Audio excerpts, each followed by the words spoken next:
Et le vivre ensemble, il en est question bien sûr, puisqu'il est question dans ce livre des Juifs tunisiens et de leur arrivée en France, pour certains après-guerre pour faire leurs études et pour beaucoup dans les années 60 après l'indépendance de la Tunisie.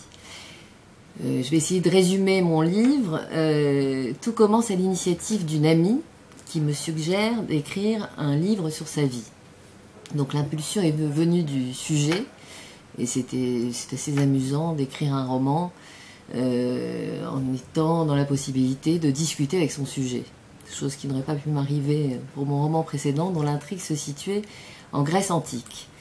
Alors le sujet, c'est Pauline, une femme ravissante, avec une vie bien remplie, une activité professionnelle débordante, des amis, des voyages, des amants aussi. Une vie très remplie mais compliquée par une maladie pénible, une maladie de Crohn. C'est une maladie, une maladie inflammatoire des voies digestives, la maladie de Crohn. Et elle souffre de cette maladie depuis l'âge de 6 ans. Alors le quotidien de quelqu'un qui souffre d'une maladie de Crohn, c'est pas très gai. Il faut s'imaginer une gastro-entérite qui ne s'arrête jamais. Et les problèmes intestinaux sont aggravés par des symptômes dermatologiques, des douleurs articulaires et de façon générale une diminution du système immunitaire qui entraîne toutes sortes de complications. Donc c'est une vie un peu difficile. En plus mon sujet est né en 1950, à une période où on ne connaît pas bien la maladie de Crohn, on a du mal déjà à la diagnostiquer et ne parlons pas de la soigner. Néanmoins, c'est un roman plutôt joyeux, puisque ce personnage de Pauline est quelqu'un qui vit bien, qui vit à 100 à l'heure. Je ne l'ai jamais vu se soumettre à aucun régime alimentaire malgré sa maladie.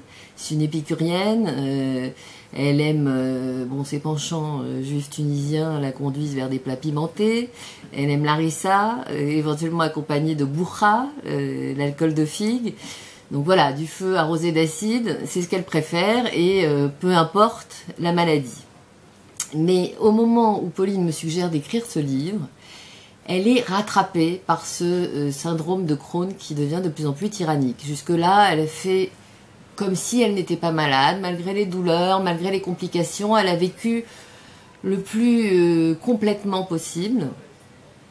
Et au moment où elle me suggère d'écrire ce livre, elle va pas bien. Et c'est un petit peu comme une dernière arme, une nouvelle arme, disons, qu'elle a trouvée pour se battre contre cette maladie. C'est-à-dire qu'à partir de là, tous les épisodes de son existence, même les plus pénibles, vont servir à quelque chose puisqu'ils vont nourrir un récit.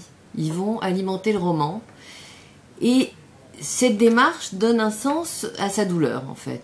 Et c'est là que fiction et réalité s'entremêlent. Enfin, il me semble qu'aujourd'hui, dans pas mal de domaines, fiction et réalité sont très proches tout le temps. L'autofiction, la télé-réalité, on voit les making-of des films, les coulisses des spectacles. Enfin, on est sur cette espèce de frontière mouvante. Et c'est pourquoi j'ai décidé de ponctuer le récit de l'existence de Pauline par 10 étapes qui racontent comment le roman s'écrit.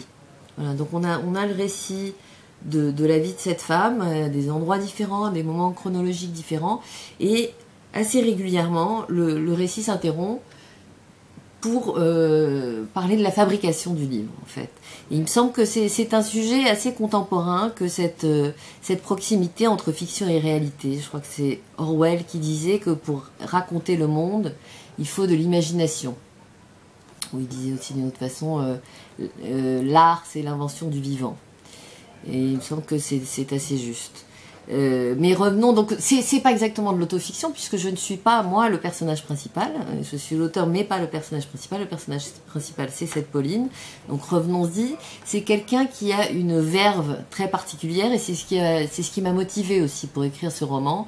C'est essayer de restituer ce vocabulaire fantastique, très créatif, très cru parfois, mais il me semble que lorsqu'on invente, on n'est jamais vulgaire. On est à l'abri de la vulgarité. Donc c'est une femme qui a un langage passionnant et très inventif, très créatif, qui est aussi une femme très libre, ce qui forçait mon admiration. C'est une femme libre, pas au sens de posture ou de combat, elle est authentiquement libre, elle est à l'écoute de ce qu'elle est. Elle ne se soumet à rien d'extérieur, ni à sa maladie, ni à ses médecins, ni à sa famille, ni à son mari. Elle est à l'écoute d'elle-même et elle prend les décisions toute seule, avec pas mal de courage. Et quand on a ce genre de maladie, on se retrouve souvent seul à devoir prendre des décisions importantes. Et elle est d'une grande liberté, ce qui a toujours forcé mon admiration. Et puis il y a chez elle cette capacité à s'interdire toute gravité.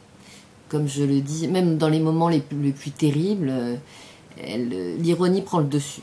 C'est ce que j'explique sur la 4e de couverture, c'est qu'elle ne s'est jamais soumise qu'à une seule contrainte, la légèreté. Voilà, ce que je trouve assez admirable aussi. Voilà, et puis au-delà des thèmes que j'ai évoqués, je crois que c'est aussi, effectivement, et là on revient au thème de la journée du MJLF, c'est aussi un livre qui parle d'identité, qui parle d'intégration, l'intégration des Juifs tunisiens en France après l'indépendance. Et c'est à mon sens un modèle d'intégration.